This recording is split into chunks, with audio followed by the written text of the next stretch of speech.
नमस्कार दोस्तों, study with सुनने में मैं आपका स्वागत करता हूं। दोस्तों, आज की क्लास में मैं आपको हिंदी के प्रैक्टिस सेट में सॉल्व कराने जा रहा हूं, जो उत्तर प्रदेश पुलिस भर्ती परीक्षा सन 2018 का है। एग्ज़ाम कब हुआ था? परीक्षा तिथि 28 जनवरी सन 2019 को हुआ था। ये प्रथम पाली की है। इसमें हम आपको हिंदी की प्रैक्टिस सेट कराऊंगा और डिस्कस करूंगा। उसको आप तैयार करिए और जहाँ से क्वेश्चन पुटअप होते हैं उसको देखिए और तैयार करिए, जिससे आपके एग्ज़ाम में ज़्यादा से ज़्यादा बेहतर परफॉर्मेंस करें दोस्तों। तो दोस्तों, हमारे चैनल में पहली बार विजिट कर रहे हैं तो हमारे चैनल को सब्सक्राइब करिए तथा बेल आइकन को दबाइए, जिससे आपको समय समय पर नोटिफिकेशन मिलती रहे। दोस्तों, आगे बढ़ते हैं। हम देखते हैं हिंदी का प्रैक्टिस सेट है। पहला क्वेश्चन देखते हैं। पहला क्वेश्चन क्या है? निम्नलिखित प्रश्न में 4 विकल्पों में से उस विकल्प का चयन करें जो बताता है कि इसमें से कौन सी मीराबाई द्वारा रचित रचना नहीं है। अब इसमें आपको क्या बताना है कि मीराबाई द्वारा कौन सी रचना रचित नहीं है। तो पहला है ऑप्शन ए राग गोविंद, ऑप्शन बी गीत गोविंद, ऑप्शन सी राग सोहटा के पद और ऑप्शन डी वैदेही वनवास। तो इसमें कौन सी जो मीराबाई की रचना नहीं है? तो इसमें देखिए, जो वैदेही वनवास है वो किसकी रचना है? वैदेही वनवास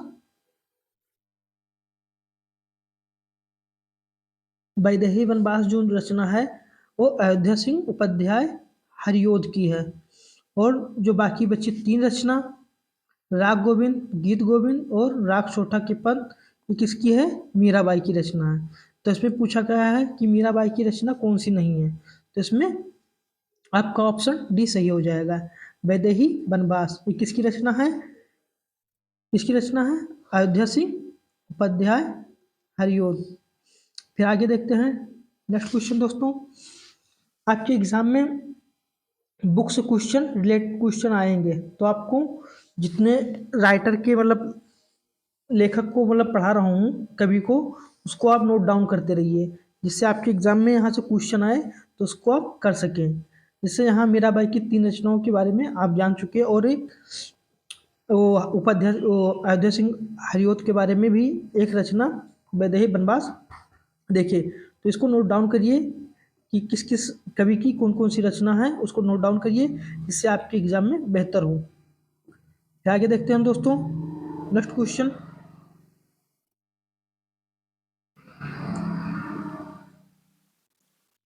माखनलाल चतुर्वेदी को किस रचना के लिए साहित्यिक अकादमी पुरस्कार दिया गया है? ऑप्शन ए हिमतरंगिनी, ऑप्शन बी समर्पण, ऑप्शन सी युगचरण और ऑप्शन डी माता। तो इसमें माखनलाल चतुर्वेदी को किसके लिए साहित्यिक अकादमी पुरस्कार दिया गया है? तो इसमें इसका ऑप्शन हो जाएगा आपका ऑप्शन ये हो जाएगा हिम तरंगिनी। कब दिया गया है हिम तरंगिनी के लिए? 1955 में साहित्यिक अकादमी पुरस्कार दिया गया है माखनलाल चतुर्वेदी को। फिर नेक्स्ट क्वेश्चन देखते हैं दोस्तों।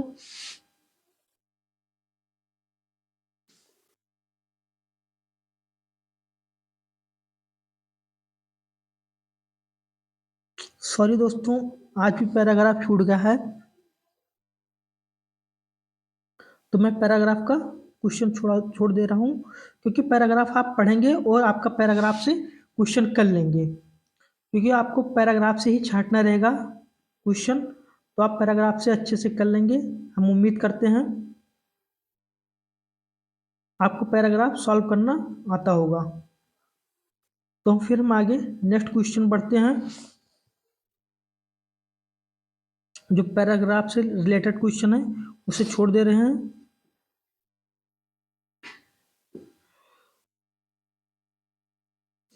तो देखते हैं 121। निम्नलिखित में से 4 विकल्प में से उस सही विकल्प का चयन करें जो दिए गए पद के उचित अलंकार रूप का सबसे अच्छा विकल्प है।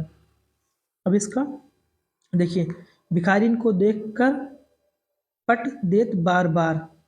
अब इसमें ये कौन सा अलंकार हो गया? ऑप्शन ए श्लेष अलंकार, ऑप्शन बी अतिशयोक्ति अलंकार, ऑप्शन सी रूपक अलंकार और ऑप्शन डी उत्प्रेक्षा अलंकार। तो इसमें श्लेष का अर्थ क्या होता है? चिपका हुआ, जिसमें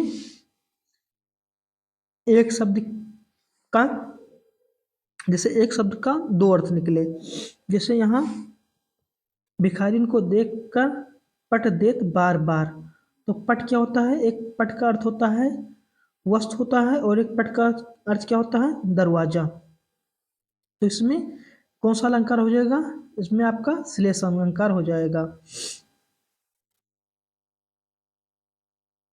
जिसमें एक शब्द का अर्थ दो निकले, उसे क्या बोलते हैं? वो श्लेष अलंकार हो जाएगा, क्योंकि इसमें इसका अर्थ चिपका हुआ है। श्लेष में क्या होता है? चिपकना। तो आगे देखते हैं दोस्तों।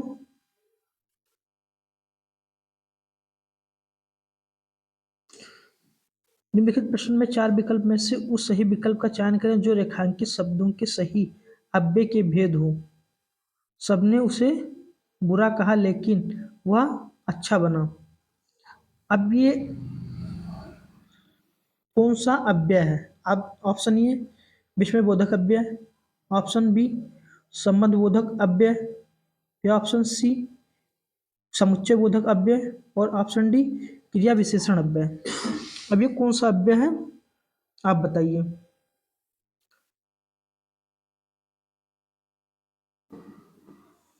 लेकिन क्या है? लेकिन जो है वो समुच्चय बोधक अव्यय है। समुच्चय बोधक अव्यय क्यों है? इसके बारे में, जब ऐसा पद जो क्रिया या संज्ञा की विशेषता न बताकर एक वाक्य या एक पद का संबंध दूसरे वाक्य या पद से जोड़ता है तो उसे क्या बोलते हैं? समुच्चय बोधक अव्यय बोलते हैं। जब एक वाक्य और मतलब एक पद को से जोड़ता है तो उसे समुच्चय बोधक अव्यय बोलते हैं। तो इसमें आपका ऑप्शन क्या हो जाएगा? क्योंकि एक सेंटेंस ये हो गया और एक सेंटेंस ये हो गया, तो इन दोनों को जोड़ने का कार्य कौन कर रहा है? लेकिन कर रहा है। तो ये क्या हो जाएगा? समुच्चय बोधक अव्यय हो जाएगा।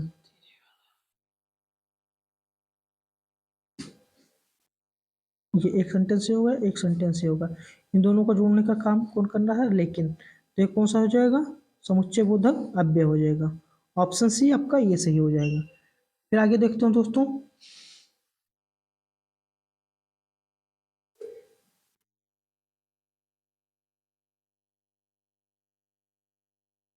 निम्नलिखित में से 4 विकल्प में से उस सही विकल्प का चयन करें जो अशुद्ध वाक्यों के शुद्ध रूप का सबसे अच्छा विकल्प है। अब कौन सा हो जाएगा?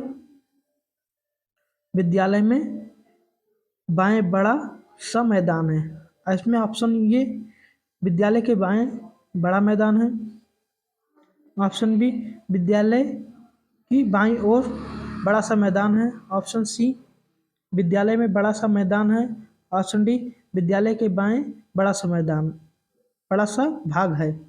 तो इसमें आपका ऑप्शन कौन सा सही हो जाएगा? देखो, आपके एग्जाम में शुद्ध सेंटेंस छाड़ने के लिए आएंगे, तो उसको आपको देखते रहिए। इसमें आपको कौन सा शुद्ध लग रहा है? तो इसमें आपका कौन सा हो जाएगा ऑप्शन? ऑप्शन बी दोस्तों सही हो जाएगा। विद्यालय के बाईं ओर बड़ा सा मैदान है, तो ऑप्शन बी आपका ये राइट हो जाएगा। क्या आगे बढ़ते हैं दोस्तों। Question number 124। निम्नलिखित प्रश्न में 4 विकल्प में से उस विकल्प का चयन करें जो बताता है कि जहाँ छंद में सभी चरण समान होते हैं उसे क्या कहा जाता है? विषम मात्रिक छंद, अर्ध सममात्रिक छंद, या सममात्रिक छंद, या मात्रिक छंद। अब आपको क्वेश्चन से पता चल गया कि इसका आंसर क्या होगा।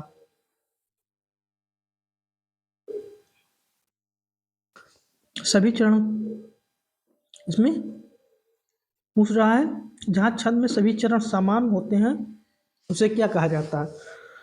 जब ये पूछ रहा है कि जब सभी चरण समान होते हैं तो उसे क्या कहते हैं, तो इसमें आपका ऑप्शन ही आपको पता चल गया कि जो जिसमें समान चरण होते हैं वो कौन सा हो जाएगा, ऑप्शन सी सममात्रिक छंद हो जाएगा। जिसके सभी चरण समान होते हैं उसे हम सममात्रिक छंद बोलते हैं, तो ऑप्शन सी ये आपका राइट हो जाएगा। फिर आगे देखते हैं दोस्तों, नेक्स्ट क्वेश्चन।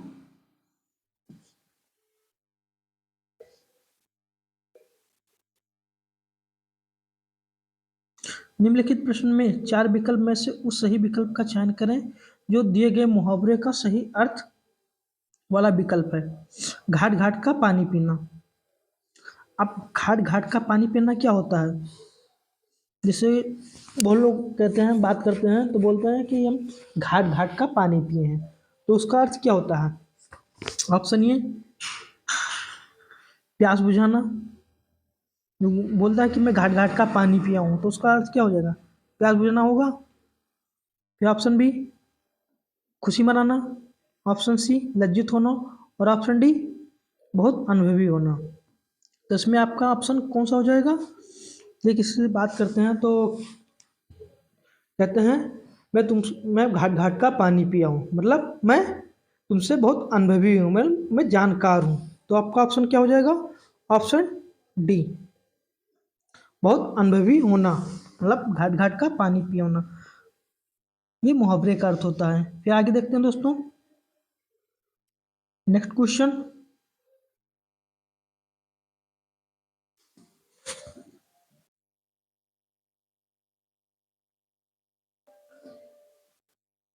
निम्नलिखित प्रश्न में चार विकल्प में से उस विकल्प का चयन करें जो बताता है कि जहां किसी हानि के कारण शोक भाव उपस्थित होता है,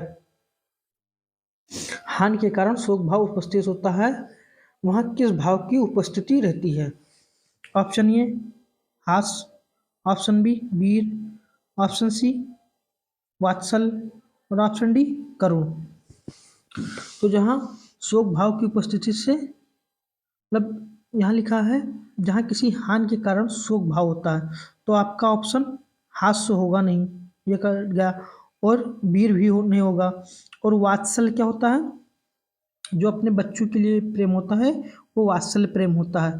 तो आपका ऑप्शन कौन सा हो जाएगा, ऑप्शन डी हो जाएगा। कौन सा, करुण रस। आपको इस तरह निग्लेक्ट कर कर भी आप क्वेश्चन सॉल्व कर सकते हैं। जिसमें पूछा है जहाँ किसी हानि के कारण शोक भाव उपस्थित होता है तो वो कौन सा भाव होगा, हास होगा, वीर होगा, वात्सल होगा, या करुण होगा। तो हास होगा ही नहीं, फिर वीर होगा ही नहीं, वात्सल होगा नहीं, तो यहाँ कौन सा होगा, हो जाएगा करुण रस होगा, करुण भाव होगा, सॉरी। आगे देखते हैं दोस्तों,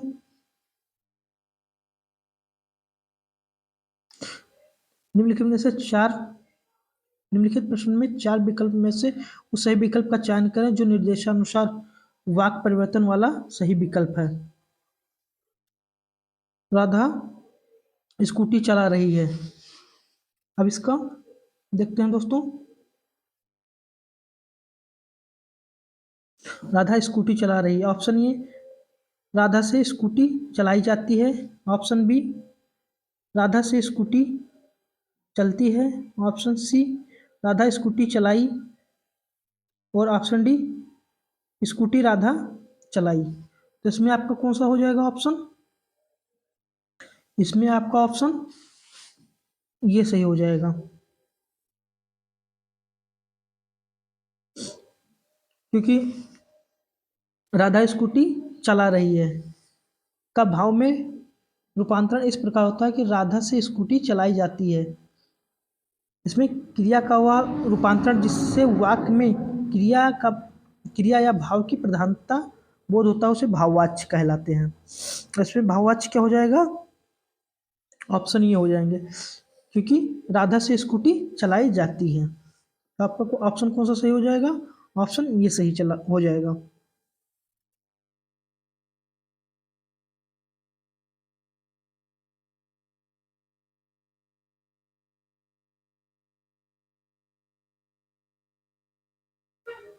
कौन सा विकल्प उद्धरण चिन्ह का है?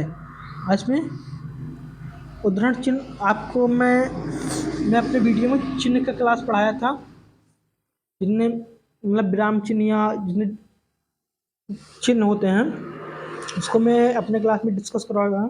जो नहीं पढ़े होंगे वो वीडियो में जाकर देख लीजिए चिन्ह वाला क्लास, जिससे मैं आपको पता चल जाएगा कि जैसे आपके एग्जाम में चिन्ह से क्वेश्चन आएंगे तो आपको सारे चिन्ह के बारे में पता होना चाहिए। अब जैसे आपके उदाहरण आपके एग्जाम में इसमें प्रैक्टिस सेट में उदाहरण चिन्ह के बारे में पूछा है, तो आपका ऑप्शन कौन सा हो जाएगा? ये ऑप्शन सी होगा ही नहीं, इसमें विस्मय बोधक लगा है, और फिर ये क्वेश्चन मार्क लगा है, ये भी नहीं होगा, प्रश्नवाचक लगा है, और इसमें ऑप्शन बी भी नहीं होगा। तो इसमें उदाहरण चिन्ह आपका ऑप्शन ये हो जाएगा, क्योंकि ये लगा है, फिर ये यहाँ पद पदश्री श्रीमती श्यामा चोना, तो आपका ऑप्शन कौन सा हो जाएगा? ऑप्शन ये सही हो जाएगा। उदाहरण चिन्ह का ऑप्शन ये होता है। जैसे दो सेंटेंस को एक सेंटेंस को दो चिन्हों के बीच इस तरह मार्क कर देंगे तो उदाहरण चिन्ह का एग्जाम्पल हो जाता है। जिसमें इसमें ऊपर देखिए ये कामा लगा है और फिर यहाँ कामा लगा है, तो ये उदाहरण चिन्ह का एग्जाम्पल हो जाता है। फिर आगे देखते हैं दोस्तों, नेक्स्ट क्वेश्चन।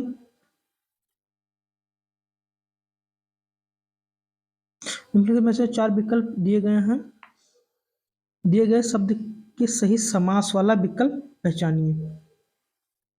इसमें समास पहचानिए। चक्रधर, चक्रधर का समास क्या होता है? ऑप्शन ए चक्र है धर में जिसके, ये नहीं होगा। फिर ऑप्शन बी चक्र है अधर में जिसके, चक्र है अधर में जिसके, ये ऑप्शन बी भी नहीं होगा।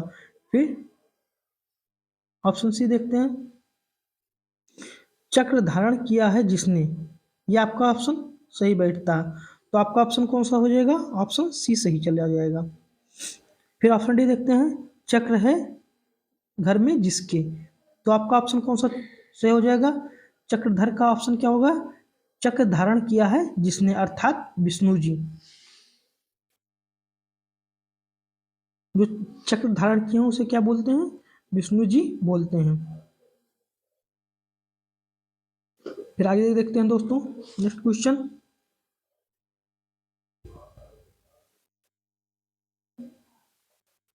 निम्नलिखित में से 4 विकल्प दिए गए हैं, जिसमें से उस विकल्प का चयन करें जो शब्द वाक्य का सबसे अच्छा एक शब्द विकल्प है।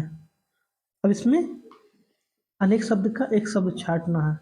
इसमें दिया है रात में घूमने वाला, जो रात में घूमने वाला होता है उसे क्या बोलते हैं? भ्रमणीय बोलते हैं। ऑप्शन बी तपस्वी बोलते हैं। ऑप्शन सी निशाचर बोलते हैं। ऑप्शन डी अजर बोलते हैं।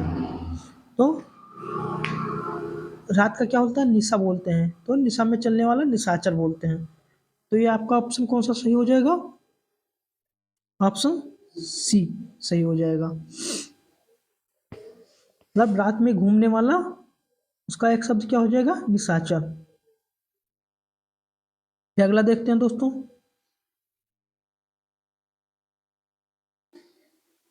निम्नलिखित प्रश्न में 4 विकल्प दिए हैं, जिसमें से एक शब्द दिए गए हैं अनेकार्थी शब्द का एक अर्थ है, उस शब्द को चुने। इसमें क्या है? मुद्रा, मुद्रा का क्या हो जाएगा? सही अर्थ एक अर्थ क्या हो जाएगा? रूप होगा। ऑप्शन बी भाग होगा। ऑप्शन सी पर्वत होगा और ऑप्शन डी गोद होगा। तो इसमें आपका कौन सा होगा? मुद्रा का क्या क्या होता है?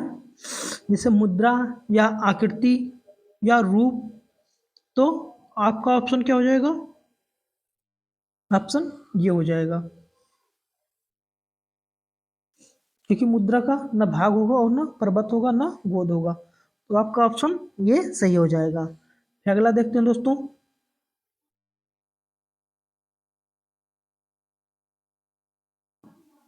निम्नलिखित में से 4 विकल्प दिए गए हैं, सही कर्ता कारक को पहचानिए। और इसमें देखिए, रोहन ने हॉकी खेली। अब इसमें कर्ता कारक कौन से हैं? ऑप्शन ए रोहन है, ऑप्शन बी ने है, ऑप्शन सी हॉकी है, या ऑप्शन डी खेली है। तो रोहन ने हॉकी खेली, तो इसमें कर्ता कारक कौन हो जाएगा? इसमें कर्ता कारक का चिन्ह आपका ऑप्शन कौन सा होगा? ऑप्शन बी हो जाएगा। ने जो है वो कर्ता कारक का चिन्ह हो जाएगा। फिर आगे देखते हैं दोस्तों,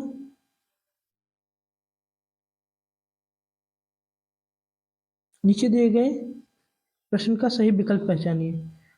कर्ता का क्या अर्थ होता है? ऑप्शन ए जो संबंध जोड़े, जो कार्य करे, जिससे काम हो या जिसका काम हो। अब कर्ता का क्या अर्थ होता है? ऑप्शन आपका कौन सा होगा? तो इसमें कर्ता का संबंध होता है जिस जो कार्य करे उसका क्या हो जाएगा? कर्ता का अर्थ हो जाता है। कर्ता का अर्थ होगा जो कार्य करे,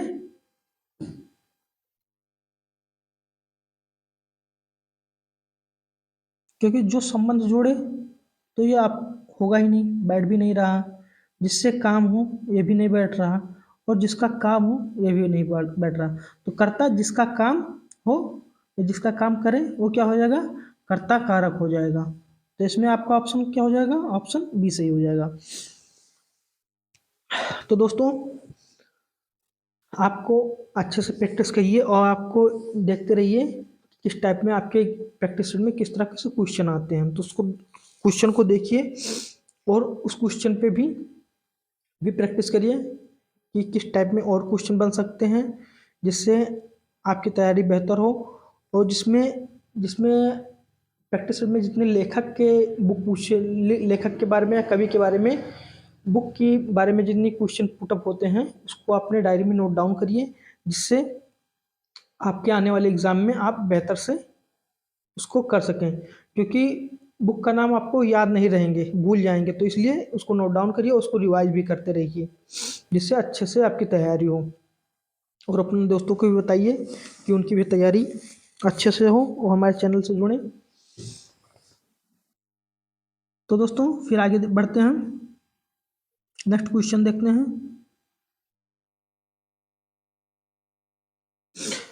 निम्नलिखित प्रश्न में 4 विकल्प में से दिए गए वाक्य का सही काल वाला विकल्प पहचानिए। आज वर्षा होगी। अब आज वर्षा होगी, इसमें कौन सा काल है? ऑप्शन ए समान वर्तमान काल, ऑप्शन बी संभाव्य वर्तमान काल, ऑप्शन सी समान भविष्य काल, और ऑप्शन डी भूतकाल। तो देखो, ये आज वर्षा होगी कब होगी? मतलब भविष्य में होगी। और इसमें तो आपका ऑप्शन कौन कौन सा निगलेक्ट हो जाएगा? संभाव्य वर्तमान काल, पहले ये भूतकाल कट जाएगा, फिर संभाव्य वर्तमान काल कट जाएगा, और फिर कौन सा कटेगा? आज समान वर्तमान काल। तो ये वर्तमान काल होगी नहीं, ये समान भविष्य काल होगा। तो इसमें आपका ऑप्शन कौन सा सही हो जाएगा? आपका ऑप्शन सी सही हो जाएगा, क्योंकि आज वर्षा होगी ये कब की बात कर रहे हैं? भविष्य की बात कर रहे हैं। तो इसमें आपका ऑप्शन कौन सा सही हो जाएगा? आपका ऑप्शन सी सही हो जाएगा। फिर आगे देखते हैं दोस्तों,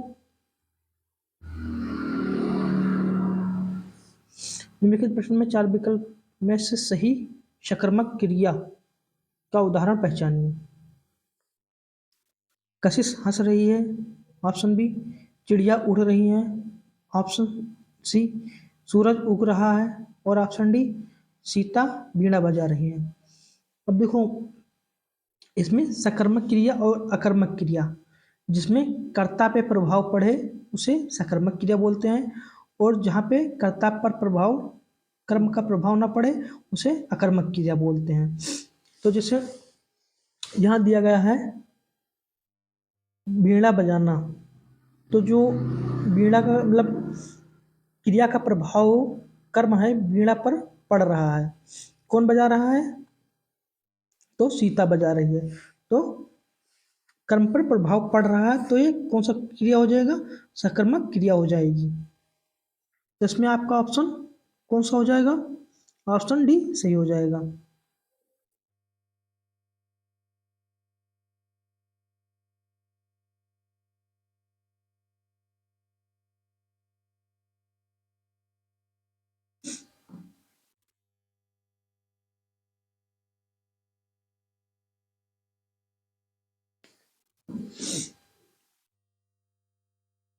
क्रिया का प्रभाव कर्म पे पड़े तो वो सकर्मक क्रिया हो जाएगी, और जिसपे कर्म का प्रभाव नहीं पड़ता उसे अकर्मक क्रिया हो जाएगा। जैसे कशिश हंस रही है, तो ये कौन सा क्रिया हो जाएगा? अकर्मक क्रिया हो जाएगी। तो इसे सकर्मक और अकर्मक क्रिया को आप पहचानना सीख लेंगे। मैं आप इसकी क्लास दूंगा। फिर आगे देखते हैं दोस्तों। Question number 136। निम्नलिखित प्रश्न में 4 विकल्प दिए गए हैं, जिसमें से उस विकल्प का चयन करें जो दिए गए शब्दों का सही पुल्लिंग शब्द है।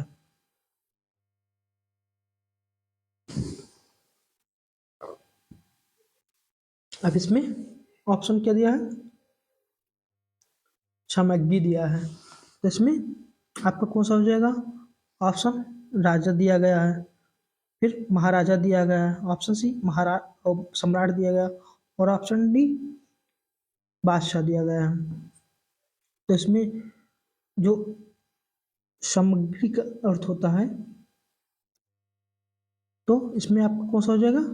Option C.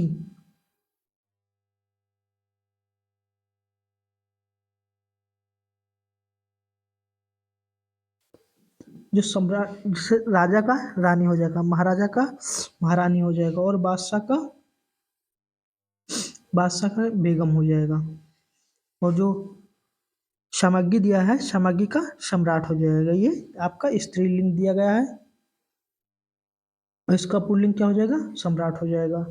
फिर आगे देखते हैं दोस्तों।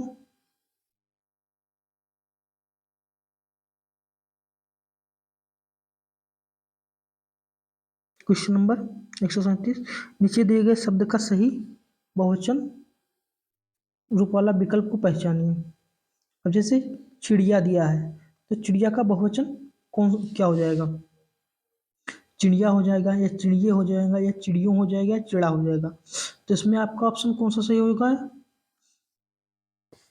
क्योंकि इसमें आपको बहुवचन छांटना है, तो इसमें आपका बहुवचन सही हो जाएगा, ऑप्शन ये सही हो जाएगा। क्योंकि चिड़िए बहुवचन नहीं होगा, चिड़ियों बहुवचन नहीं होगा, तो इसमें आपका ऑप्शन ये सही हो जाएगा। आपके एग्जाम में एक वचन और बहुवचन से भी क्वेश्चन आ सकते हैं, तो इसको भी तैयार कर लीजिए। फिर आगे देखते हैं दोस्तों। आप तैयारी को बहुत बेहतर करिए, जिससे आपको इस बार जॉब लेनी है, तो ज़्यादा से ज़्यादा तैयारी करें। फिर देखते हैं दोस्तों आगे से अगला क्वेश्चन। निम्नलिखित प्रश्न में 4 विकल्प में से उस सही विकल्प का चयन करें। वर्ण स्वर की सहायता से बोले जाएं, उन्हें क्या कहा जा सकता है? जो वर्ण स्वर की सहायता से बोला जाता है उसे क्या बोलते हैं? ऑप्शन ए स्वर बोलते हैं, व्यंजन बोलते हैं, या वर्णमाला बोलते हैं, या ध्वनि बोलते हैं।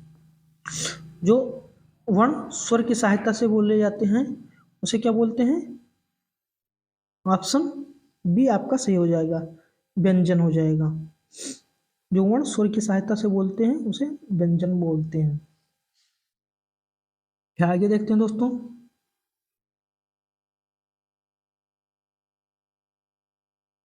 ये वर्णमाला क्लास से है। वर्णमाला क्लास आप नहीं देखे होंगे तो आप जाकर वीडियो में देख सकते हैं। फिर अगला देखते हैं। निम्नलिखित प्रश्न में 4 विकल्प में से उस सही विकल्प का चयन करें जो बताता है कि व्यंजन को स्वर रहित दिखाने के लिए किस चिन्ह का प्रयोग करते हैं। इसमें ऑप्शन ए अनुस्वार, अनुनासिक स्वर, अनुनासिक, हलंतम, हलंत और फिर स्वर। तो इसमें जो हमें व्यंजन को स्वर रहित दिखाने के लिए हमें किस चिन्ह का प्रयोग करते हैं, ये आपको मैं वर्णमाला चैप्टर में पढ़ाया हूँ। तो आपको वर्णमाला चैप्टर भी आपको उसमें वर्णमाला चैप्टर में पूरा ये डिस्कस हो जाएगा कि स्वर और व्यंजन और फिर संयुक्त अक्षर फिर इसमें और फिर उच्चारण स्थान भी आप देख लेंगे और फिर अल्पप्राण, महाप्राण और घोष के बारे में भी वीडियो पढ़ाया हूँ। जाकर क्लास देख लीजिए जिससे आपकी तैयारी अच्छे से हो, क्योंकि यहाँ से क्वेश्चन आपके एग्जाम में उठेंगे और 3-4 नंबर आपके पक्के हो जाएंगे। तो वीडियो देख लीजिए, इससे आपकी अच्छे से तैयारी हो जाएगी। तो इसमें व्यंजन को स्वर रहित दिखाने के लिए किस चिन्ह का प्रयोग करेंगे, तो ऑप्शन सी सही हो जाएगा, हलंत। फिर अगला देखते हैं दोस्तों, निम्नलिखित में से 4 विकल्प दिए गए हैं। संज्ञा शब्द से बनने वाले सही विशेषण शब्द वाला विकल्प चुनिए। तो शक्ति का ऑप्शन ये शक्तिवर्धक हो जाएगा, या शक्तिशाली हो जाएगा, या शक्तिरोधक हो जाएगा, या सशक्त हो जाएगा। तो इसमें संज्ञा शब्द शक्ति से निर्मित विशेषण जो है वो आपका क्या हो जाएगा, शक्तिशाली हो जाएगा। इसमें आपका ऑप्शन बी सही हो जाएगा।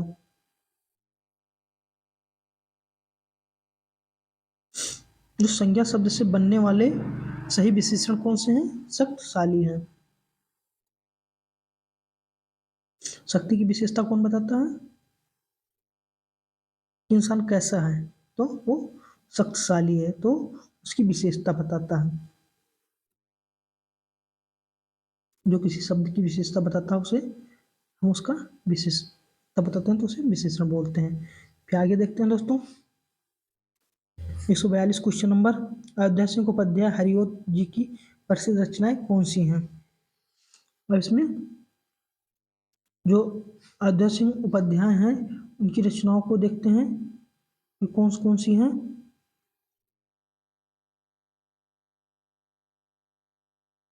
ऑप्शन ए झरना, ऑप्शन बी प्रिय प्रवास, ऑप्शन सी प्रेम प्रलय और फिर ऑप्शन डी अंधा युग। तो इसमें जो अयोध्या सिंह उपाध्याय की कौन सी रचना है, प्रिय प्रवास। तो इसमें आपका ऑप्शन बी सही हो जाएगा। और जो प्रिय प्रवास अयोध्या सिंह उपाध्याय की है, और जो झरना है वो किसकी रचना है, वो झरना है भारतीय हरिश्चंद्र की। और धर्मवीर भारती की कौन सी है, अंधा युग धर्मवीर भारती की हो जाएगी। और जो प्रेम प्रलाप है वो किसकी रचना हो जाएगी, प्रेम प्रलाप धर्मवीर भारती की हो जाएगी। तो इसमें झरना किसका हो जाएगा, जयशंकर प्रसाद का हो जाएगा। फिर प्रिय प्रवास जो है अयोध्या सिंह उपाध्याय की हो जाएगी। तो इसको हम नोट डाउन कर लीजिए। फिर आगे देखते हैं दोस्तों,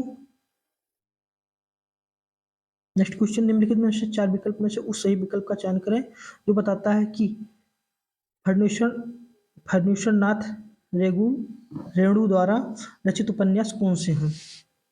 इसमें उनके उपन्यास देखते हैं कि फर्न्यूशन नाथ रेणु द्वारा कौन सी उपन्यास लिखी गई है। Option A Madhushala, option B Maila Anchal, option C मुद्रा राक्षस, ऑप्शन डी मृगनयनी। तो इसमें जो फर्निश रेगुन है उनकी रचना कौन सी है, तो मैला आंचल हो जाएगा। मैला आंचल किसकी रचना है, फर्नीश्वर नाथ रेणु की। फिर जो मधुशाला है, मधुशाला किसकी रचना है, आप सब लोग जानते हैं कि हरवंश राय बच्चन जी की कौन सी रचना है, मधुशाला है। और मुद्रा राक्षस किसकी रचना है, मुद्रा राक्षस भारतीय हरिश्चंद्र जी की है। और जो कौन सी मृगनयनी किसकी रचना है, इंद्रावन लाल वर्मा जी की रचना मृगनयनी है। फिर आगे देखते हैं दोस्तों, निम्नलिखित प्रश्न में से 4 विकल्प में से उस विकल्प का चयन करें जो सही विकल्प है। उपसर्ग और प्रत्यय दोनों ही शब्द नहीं होते हैं। इसमें आपका ऑप्शन क्या हो जाएगा? क्वेश्चन नंबर आपको कौन सा है? 144। और इसमें देखते हैं,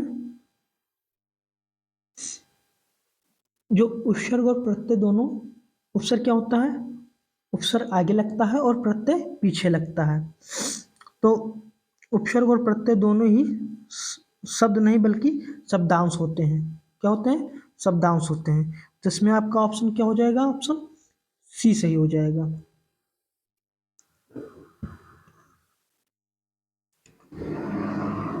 क्योंकि वाक्य में इनका अकेला प्रयोग नहीं होता है।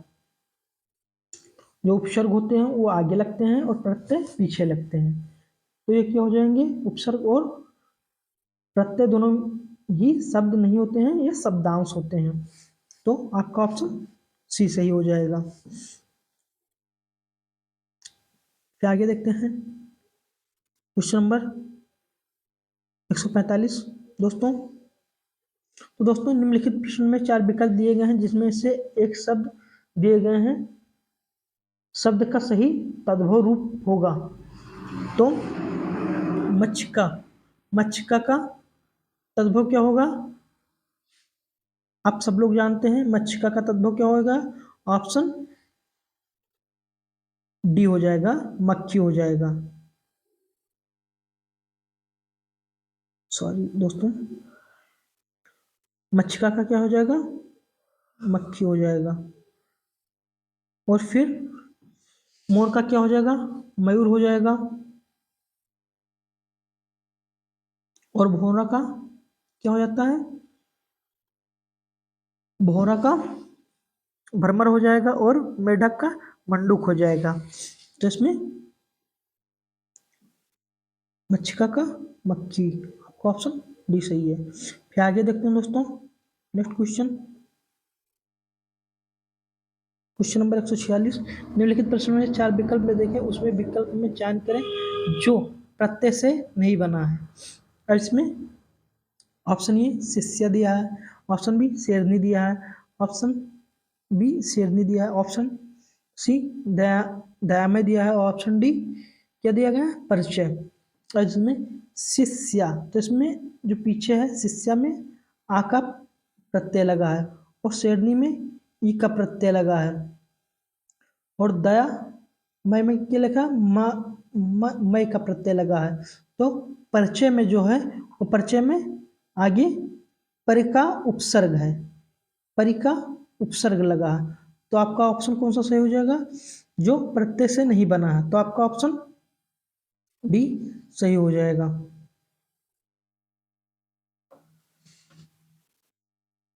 क्वेश्चन नंबर 46 का ऑप्शन डी हो जाएगा।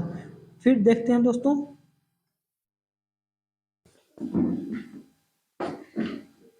147 का क्या हो जाएगा आपका?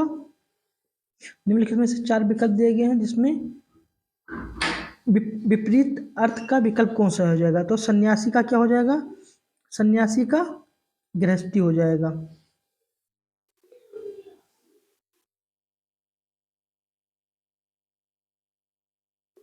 सन्यासी का क्या हो जाएगा? आपका गृहस्थी हो जाएगा। शिष्ट होगा नहीं, बैरागी होगा नहीं, सन्यासी का बैरागी हो जाएगा। और फिर ऑप्शन सन्यासी का आपका गृहस्थी हो जाएगा। ये शिष्ट का अशिष्ट हो जाएगा और सुलभ का दुर्लभ हो जाएगा, इसका विलोम। फिर आगे देखते हैं, क्वेश्चन नंबर 148। निम्नलिखित में से 4 विकल्प दिए गए हैं, तो उस विकल्प का चयन करें जो सही संधि विच्छेद वाला है। तो इसमें आपको सही संधि विच्छेद छांटना है। ऑप्शन ए नारी धन इच्छा, ऑप्शन बी नर धन इच्छा, फिर नारी धन इच्छा, और ऑप्शन डी नारी इच्छा। तो इसमें आपका ऑप्शन कौन सा सही हो जाएगा? नारी इच्छा का संधि विच्छेद करेंगे तो किस तरह करेंगे? नारी प्लस इच्छा, नारी प्लस इच्छा। अब इसको देखते हैं दोस्तों, जिससे लास्ट में क्या है, बड़ी दिया गया है और फिर इसके आगे छोटी ही दिया गया है। तो इसको हम दोनों को मिलाकर क्या बना देंगे, बड़ी बन जाएगी, जो आपके ऑप्शन ये में मिलता है। आपका ऑप्शन ये सही हो जाएगा, क्योंकि नारी में पीछे बड़ी दिया गया है और आगे छोटी ही दिया गया। तो इसे हम दोनों को मिलाकर क्या बना देखते हैं, पीछे दिया गया है बड़ी कमांतर लगा है, तो उसमें नारी में बड़ी कमांतर लगा है, तो आपका ऑप्शन कौन सा सही हो जाएगा? ऑप्शन ये सही हो जाएगा। आपका ऑप्शन नारी धन इच्छा सही हो जाएगा। फिर आगे देखते हैं दोस्तों, क्वेश्चन नंबर 149 देखते हैं। निम्नलिखित में से 4 विकल्प दिए गए हैं, जिसमें से उस विकल्प का चयन करें जो शब्द का सबसे अच्छा विकल्प है। नियत का क्या हो जाएगा? नियत का ऑप्शन, ऑप्शन ए निश्चित, ऑप्शन बी इच्छा, ऑप्शन सी तरफ और ऑप्शन डी गरीब। तो इसमें आपका नियत का क्या हो जाएगा? ऑप्शन ये निश्चित हो जाएगा। नियत का क्या होता है? निश्चित हो जाएगा। जो नियत होगा वही तो निश्चित होगा। तो जो शब्द सबसे अच्छा क्या हो जाएगा? नियत का आपका निश्चित हो जाएगा। फिर अगला देखते हैं दोस्तों, आज का लास्ट क्वेश्चन है। निम्नलिखित में से 4 विकल्प दिए गए हैं, उस विकल्प का चयन करें जो दिए गए शब्द का सही समान अर्थ वाला शब्द है। अब इसमें सही समानार्थक शब्द चुनेंगे। तो शरीर का क्या हो जाएगा? ऑप्शन ए क्लेवर हो जाएगा, ऑप्शन बी बिटअप हो जाएगा, ऑप्शन डी पद्य हो जाएगा और ऑप्शन डी महिला हो जाएगा। तो इसमें शरीर का क्या हो जाएगा? शरीर का कलेवर हो जाएगा। तो इसमें आपका ऑप्शन ये सही हो जाएगा। तो दोस्तों आज आपकी हिंदी की प्रैक्टिस सेट कंप्लीट हुआ, और दोस्तों इसी तरह हम लोग तैयारी करते रहेंगे, जिससे आपकी तैयारी बेहतर हो, और बीच बीच में भी क्लास लेते रहेंगे, जिससे आपको जो जो डिस्कस करना हो, जो जो आपको न समझ में आता हो, वो कमेंट के माध्यम से हमसे जानकारी लीजिए, पता करिए, और अपने दोस्तों को भी बताइए, जिससे उनकी भी तैयारी हो और हमारे चैनल से जुड़े। तो आज के लिए दोस्तों यहीं तक। थैंक यू, धन्यवाद दोस्तों।